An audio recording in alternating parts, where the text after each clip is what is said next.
If you had a day where nobody would recognize you? I don't think I'd be that different, honestly. I dropped the whole trying to be something for somebody a long time ago, so I pretty much walk through the world except when I want to be funny or I want to do something outrageous. I don't have any trouble being myself, and I don't have any trouble saying no when I mean no. I don't feel there is a, pressing responsibility to please everyone.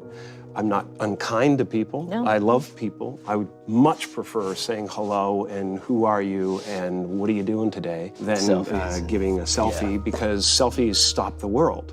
They stop life. You then go like that, and it's going on Instagram to give people a false sense of relevance. People talk about depression all the time. The difference between depression and sadness is just, from happenstance, whatever happened or didn't happen for you, or, grief or whatever it is. And depression is your body saying, I don't want to be this character anymore. I don't want to hold up this avatar that you've created in the world. It's too much for me. Deep rest. Your body needs to be depressed. It needs deep rest from the character that you've been trying to play. I act because I'm broken in a lot of pieces, and acting gives me a chance to reconfigure those pieces into 1,000 different things that are positive for people to watch. Was there ever a moment where you first sort of realized, like, I want to be a performer. This is the thing that I want to do with my life? There was never any other choice. From the time that there was consciousness in the body, I was looking at a man named Percy, my dad, who was the most incredible character that you'd ever meet. If you met him for 5 minutes, you thought you knew him for 50 years. Wow. And he wrapped everyone that came into our house in stories and jokes, and I became his calling at a certain point. And he was always super behind me. But from the first time I can remember, him just lighting up the room, and him just like wrapping everybody in a story or whatever, and going, oh, that's the thing I want to do. That's what I want to be. My father could have been a great comedian, but he didn't believe that was possible for him. And so he made a conservative choice. Instead, he got a safe job as an accountant. And when I was 12 years old, he was let go from that safe job. And our family had to do whatever we could to survive. I learned many great lessons from my father, not the least of which was that you can fail at what you don't want. So you might as well take a chance on doing what you love. I watched the effect of my father's love and humor and how it altered the world around me. And I thought, that's something to do. That's something worth my time. It wasn't long before I started acting up. People would come over to the house and they'd be greeted by a 7-year-old throwing himself down a large flight of stairs. They would say, "What happened?" And I would say, "I don't know. Let's check the replay." I'd go back to the top of the stairs and come back down in slow motion. Now, fear is going to be a player in your life, but you get to decide how much. You can spend your whole life imagining ghosts, worrying about the pathway to the future, but all there will ever be is what's happening here, and the decisions we make in this moment, which are based in either love or fear. So many of us choose our path out of fear disguised as practicality. What we really want seems impossibly out of reach and ridiculous to expect, so we never dare to ask the universe for it. When I was about 28, after a decade as a professional comedian, I realized one night in LA that the purpose of my life had always been to free people from concern, just like my dad. The only one I hadn't freed was myself, and that's when my search for identity deepened. I wondered who I'd be without my fame.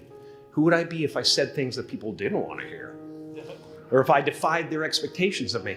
And that piece that we're after lies somewhere beyond personality, beyond the perception of others, beyond invention and disguise, even beyond effort itself. You can join the game, fight the wars, play with form all you want.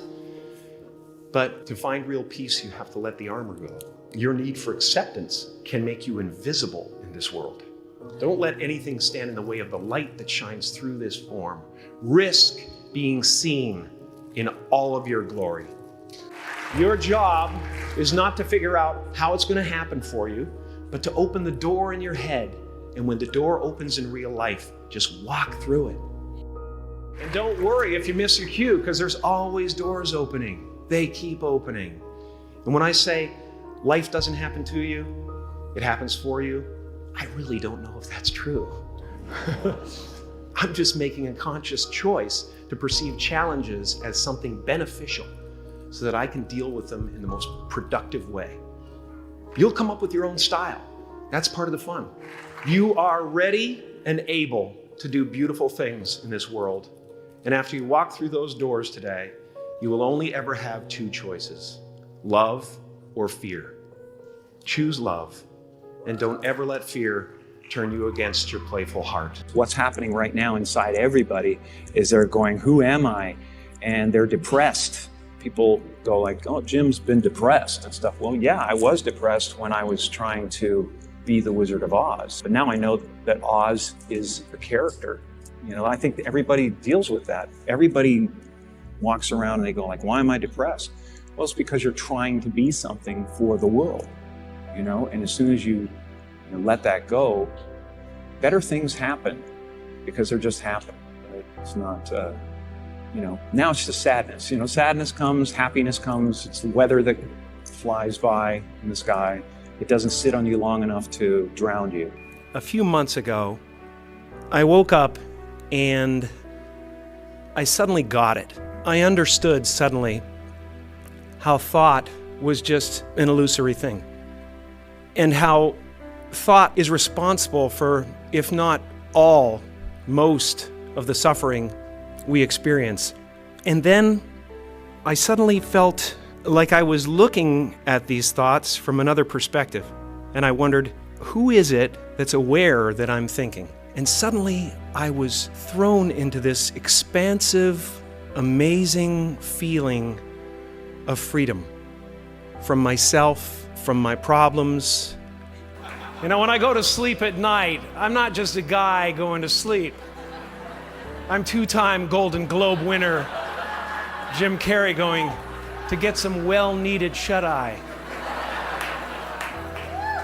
And when I dream, I don't just dream any old dream. No, sir.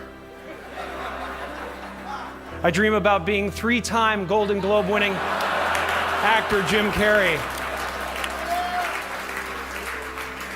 Because then I would be enough.